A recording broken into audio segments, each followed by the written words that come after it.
Did you know that China has been documenting outbreaks of malaria for more than 2,000 years? The Zuli, one of the 6 classics of Chinese literature, contains records of malaria outbreaks dating back to the Zhong dynasty. Closer to our time, researchers investigating the chemistry behind traditional Chinese herbal remedies isolated a compound called artemisinin that proved extremely effective against malaria. The discovery has saved millions of lives and earned Professor Tu Youyou the 2015 Nobel Prize in Physiology or Medicine. Who discovered artemisinin? Malaria has never been completely eradicated, but until the 1960s, it was effectively treated by chloroquine and quinolines.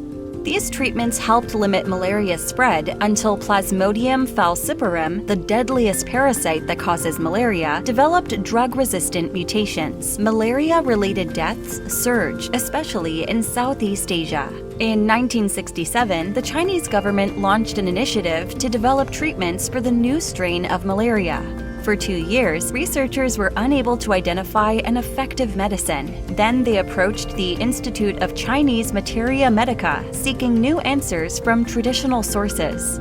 Tu Youyou was a 37-year-old researcher at the institute. Trained in both Western and traditional Chinese medicine, she had studied pharmacology at Beijing Medical University, but also had extensive training in Chinese medical theory and practice. She was assigned to lead a new research team investigating treatments for malaria.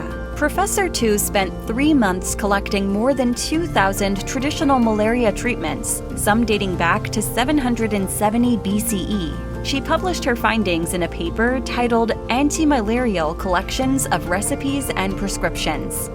From this research, Professor Tu identified more than 100 herbs that seemed especially promising. She tested these herbs carefully for more than 2 years before demonstrating that plants in the Artemisia family showed some promise in treating malaria.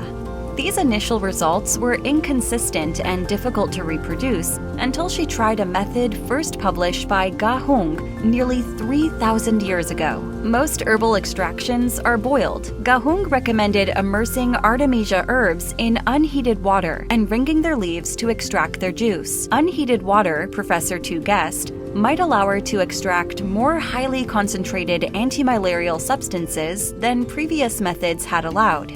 This approach proved successful, and Professor Tu also discovered that one variety of the herb, Artemisia annua, was especially effective. In late 1971, her team produced an Artemisia annua extract that proved 100% successful in treating malaria in rodents. Professor Tu was also able to isolate artemisinin, the compound responsible for Artemisia's malaria-fighting properties. Facilities around China sprang to action, extracting large quantities of artemisinin and studying its composition. The Chinese Ministry of Health approved artemisinin in 1986 and a variant, dihydroartemisinin, in 1995. Artemisinin's continuing impact.